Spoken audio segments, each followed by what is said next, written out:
So at base camp, right in front of you is like the most dangerous bit of it, actually, arguably. Or where most people have died on Everest is the first stage up from base camp. Really? Because right in front of you is an ice fall. Oh. It's called the Khumbu ice fall. Khumbu ice fall. It looks a bit like a glacier from afar, but it's not. Well, it is, but there's all different types of glacier. It's not a true glacier. It's an ice fall. Right, I don't know what the differences are. So what it is well, exactly as it says on the tin, an ice fall. Loads of giant chunks of ice, like the size of houses, that have fallen from above. Right. All fall through and funnel down this particular. It's funneled down through this particular avenue at the bottom of Everest, and just these giant blocks of ice.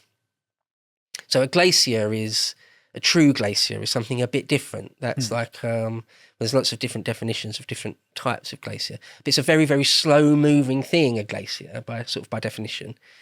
Whereas this icefall isn't really that. It's very dynamic. Right. So they say every year you go back, it's completely different. Right. And it moves loads. And it can move while you're on it. Yeah, it's extremely dangerous. Right. It's extremely, extremely dangerous. And apparently it's really loud. The whole time it's cracking and squeaking and moving under you. And you can hear water underneath it, running water underneath it. Yeah. Terrifying. Yeah, that is genuinely terrifying. And the only way you can get across it is they get like ladders, even to this day. Yeah. You just get like normal aluminium ladders that you use for propping against the side of a house and cleaning windows. You get those types of ladders and just put them across the gaps between these giant ice blocks. No thanks. And like a Sherpa will like lash it down a bit if they can. Oh, great. And you just walk across it. No thanks. Or crawl across it. Yeah, no, I'm all right. Yeah. I don't think I will. Most people that have died on Everest have died on that ice fall. I can understand why. Because I bet there's thousands of feet drop, isn't there? Sometimes, yeah. And it's very difficult to sort of get you out as well. I bet it is. I think Babu Chiri Sherpa might have died on that ice fall. Right. I'm not sure, but even Sherpas die on it. I can believe it. Because, the word is dynamic. It's dynamic. It moves and it shifts. And it's not, you can't rely on it whatsoever. No. I mean, you could be halfway across and then... And of course, you've got to come back across it on your way down. Great. That's another thing to say. Most deaths occur on the descent. Oh. Because it sounds like kind of silly in a way, or maybe it's obvious, maybe it's silly, maybe it's obvious, but people take their eye off the ball a bit on the descent. Yeah. You're like, I've made it, I've accomplished my dream, I've done the hardest part. Surely it's easy sailing from this point. Yeah. And so, more people die on descent than ascent. And so, that ice fall that was one of the things where when I was much younger, like a kid really, I had a dream of climbing Everest one day. It's like you have a dream of being in the SAS or something. Yeah. It's like it's probably you're never going to do anything of the sort. But it was when I realised, when I came to terms with that ice fall, I was like, no, I'm not gonna. I'd like to visit. I'd like to go to Kathmandu, go to the Himalaya region, maybe visit base camp, but I'm not going to climb across that. No. No, I'm not going to. I mean, it just sounds insanely dangerous. Yeah, you've got to want that summit so much to do that. And they say, where it's quite literally completely different one year to the next. That's how dynamic it is. And people say that every time you cross it, you're taking your life into your own hands. It's self-evident. Now, on the Tibetan side, there's no such thing. There are a couple of glaciers, the Rombuk glaciers there, two different glaciers that come down either side of Everest. And in the middle of that glacier, I'll put pictures up, there's these crazy pinnacles on these glaciers. And in the middle of it is what they call a moraine, where it's just like basically a highway of rock. Right. You can just walk up it. Right. Brilliant. I'll do that. Yeah. I'll go the other way, thanks. I'll deal with the arid nature of the Tibetan plateau and walk up the rock, thank you. Yeah. I feel like if I was younger and money was no option, I would try and do it from Tibet. Yeah. I think. Yeah. Seems a lot more sensible. Despite the romance of doing it from Nepal, because lots of people are in love with the Hillary expedition. Right. They want to do what Hillary did. I just want to get to the top. Of course, China is a lot more difficult Yeah. in letting people do stuff. Nepal nowadays realise that, there's loads of money in tourism. Yeah. In fact, it's the biggest part of their economy easily. Whereas China don't really care about that as much. Tibetans don't really care about that as much. So they do let people do it, but in Nepal you're almost encouraged to a bit. They're changing the tune a bit these days in the last 10 years or so, because they realise it's actually having a proper detrimental effect on the mountain, the amount of trash and stuff and rubbish that's left up there. But anyway, once you get up the Cumbrae icefall, probably not pronouncing that properly. No, but it's you get up to Camp 1. There's 4 in total. Camp 1's about 19,500 feet. And you have done the most dangerous bit, technically, anyway. And lots of people say that once you get there, you sort of feel like, I can do it. I'm climbing Everest. I mean, I am jealous of people that have done it. I won't mind admitting. But you still have another 10,000 feet of the air becoming thinner and thinner. Right. Yeah. And it becomes more and more serious from that point. It becomes more and more. And also what it becomes is whether your body is going to let you do it. Yeah. It doesn't matter how much determination you've got. Yeah. It doesn't matter how much you've trained. The invisible forces are like a form of magic that you can't predict in advance. You know, maybe all the forces will align and allow you to do it, or maybe they just won't, and you will never have a chance. Yeah. Are you in possession? Are you lucky enough to be in possession of a body, of the physicality to do it? Like I say, some people are extremely couldn't have better cardio. Yeah. And they get up to Camp 1, Camp 2, Camp 3, and their body just goes, no, you've got altitude sickness now. Yeah, this isn't for you. You're going to die or you're heading down. That's it. Yeah. Okay.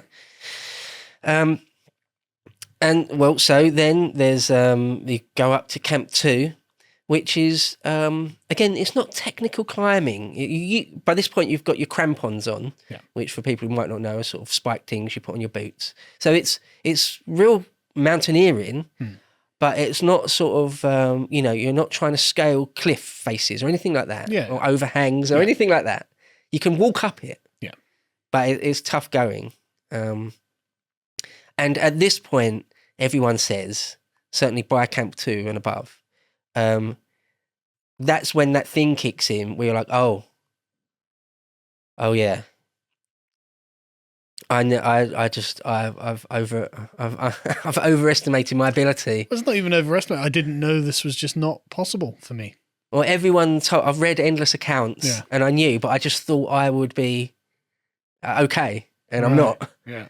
It's at this point you start to, like every step, or by the time you get higher than that, some people say, a lot of people say, you take one baby step and then you have a few deep breaths. One more baby step, a few deep breaths. So the point I'm trying to make here is that imagining it. You can see the next camp. Yeah. But you just can't walk. It may be a couple of thousand feet vertically, but it's only a few hundred meters away. And you can see it doesn't look very far. And you're like, in a normal course of events, if I was in the Alps even, or if I was in the Rockies, I could jog that. I could jog that in an hour. Yeah. And it takes you a day. It takes you 17 hours. Like running through treacle or something, right? Yeah. Like you must feel like you're just constantly in this syrup as you're moving forward. And literally, it's 100 meters away. I can see it. I walk over there in 10 minutes. But, it sounds like hell to me. Yeah. I also realised once I got into my 30s, my cardio is terrible. At one point in my mid-30s, I had to run for a bus. Yeah. About 200 yards, run for a bus, and got all lightheaded and nearly puked. Yeah. And I was like, I'm not climbing Everest. Who am I kidding? Do you know what's really weird, though? Is when you can fairly easily improve your cardio. Oh, yeah. Surprising how quickly if you train. Yeah. Well, me riding my bike into work, right? So before I set this up and had to ride my bike, my cardio was terrible. So I'd be running around with my son on my shoulders or something. And after 2 seconds, oh God, I can't do this. But now I was doing it with my other son today, like the other day, and I was just like, running around thinking, well, I can actually go for this for quite a while, and like I didn't know I was capable of doing that because I didn't realize, that the 2 years of riding my bike back and forth every day had actually done the world of good, So like my cardio is actually not terrible at the moment, which is nice. Yeah, I give you kudos for that, Carl. A couple of kilometres bike ride there back every day. Yeah, so that's a decent amount of cardio. He thinks it's like 8 miles a day or something, right? So I don't know, but that is not nothing. No, it's not, and like it's pretty good. I've been really determined about it. At the moment, my bike's in the shop, so I've actually got to get taxis in now, and I feel really lazy.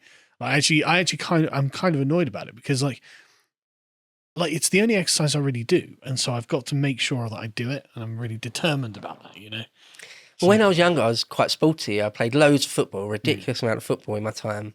And, when I was 16, running about almost without stop for 90 minutes was not a problem. You didn't think about it. And my recovery rate was almost straight away. Yeah. And even in my 20s, still pretty much could do that. Yeah. It was a little bit worse. Yeah. But at some point, when I probably stopped playing football in my late 20s, at some point it fell off a cliff. And like I say, at some point in my mid-30s, I was like, oh, I've got no cardio anymore. Yeah. But I also know where I did do a little bit of training around that time, actually, in my late 30s. And I realised, without too much training, it comes back. Yeah. Or it will never be as good as it was when you're bloody 16. Well, obviously. But you can get it better. Yeah, and just having a reasonable level honestly, I just feel so good. Just genuine. I can tell the difference from when I used to be just really fat and eating sugar and doing exercise, and not eating sugar, not being so fat and doing exercise. I just physically feel better. I don't know how to describe it. Yeah, it's a world of difference, right? Night and day, I can imagine. But anyway.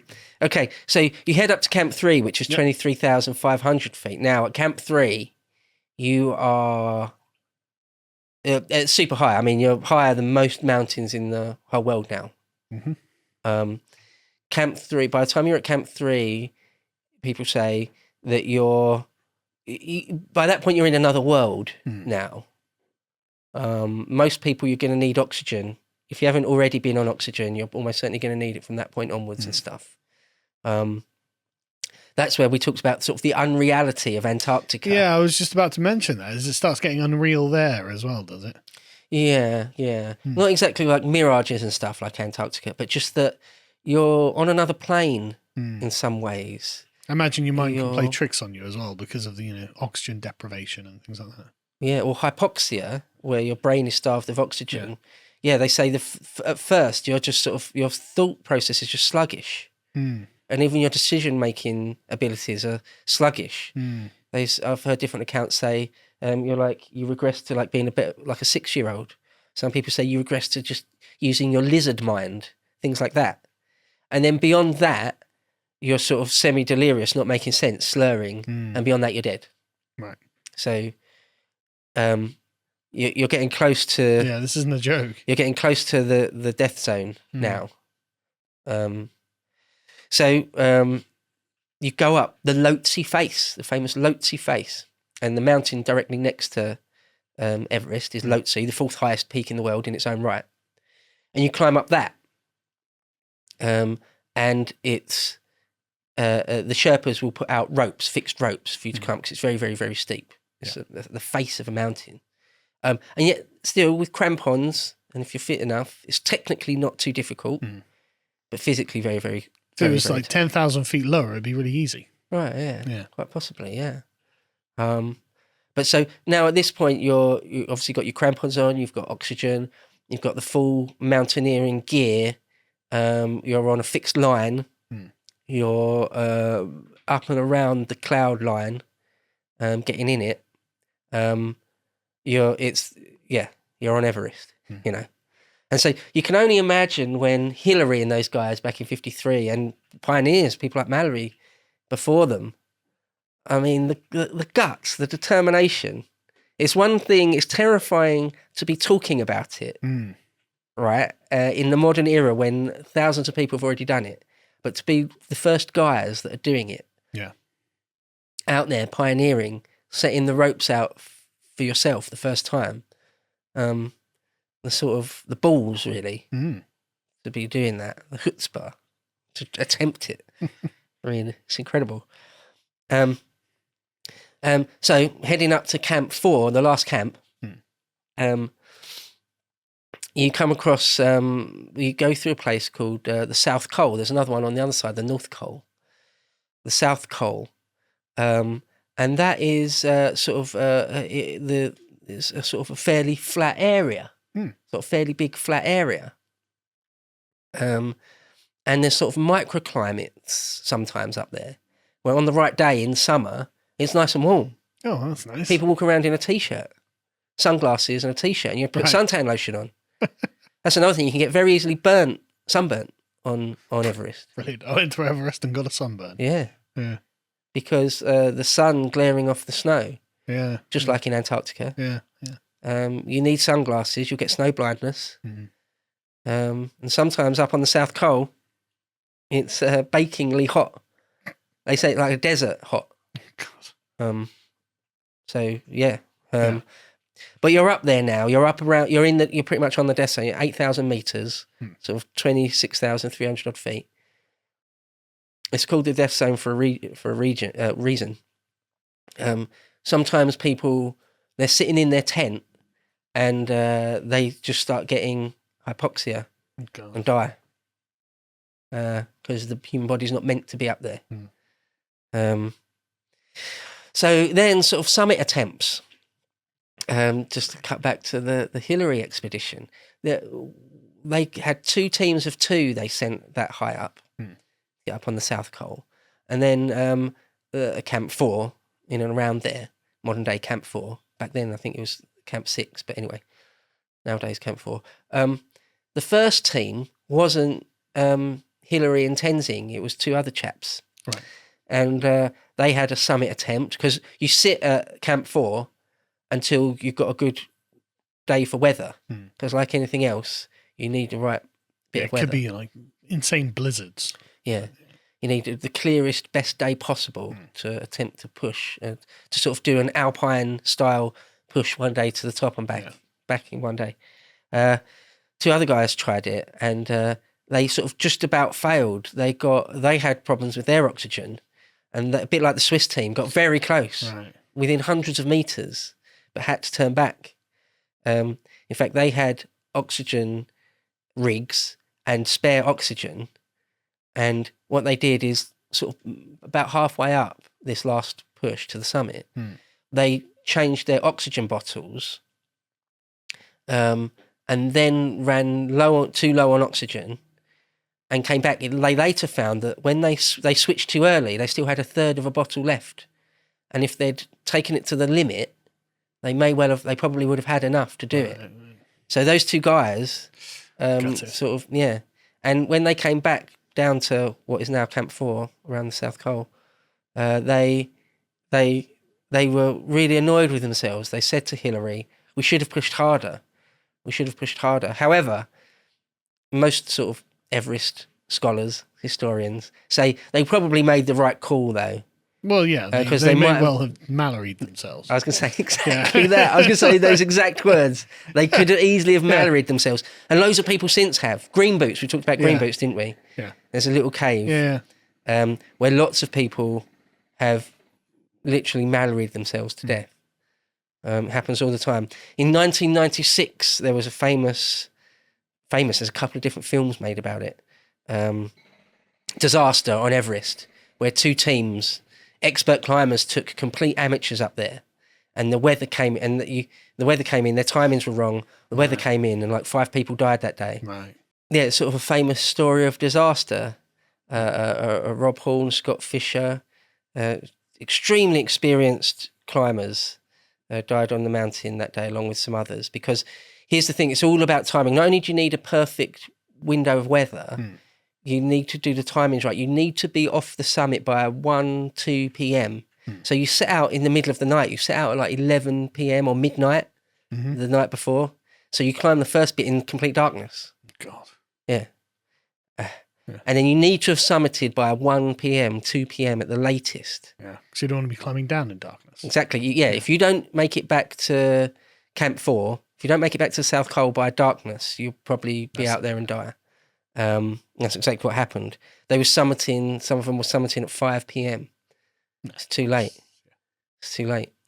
There's a guy called Beck Weathers who did that. He didn't get back to base camp before nightfall and spent a night out just in the open above Camp 4. I assume he died. Loads of people, a fair few people have done that and died. He didn't die. Huh. That's why I mention it. He got terrible. He lost pretty much both his hands and his nose, and it was unbelievable. The story of Beck Weathers is he's a superhuman dude that he didn't die. Got endless respect for him that he somehow didn't die that day on Everest. And he's the exception to the rule. Yeah, I bet. So, I bet he is. like most people, like how he sort of woke up the next day, and survived his terrible injuries is unbelievable.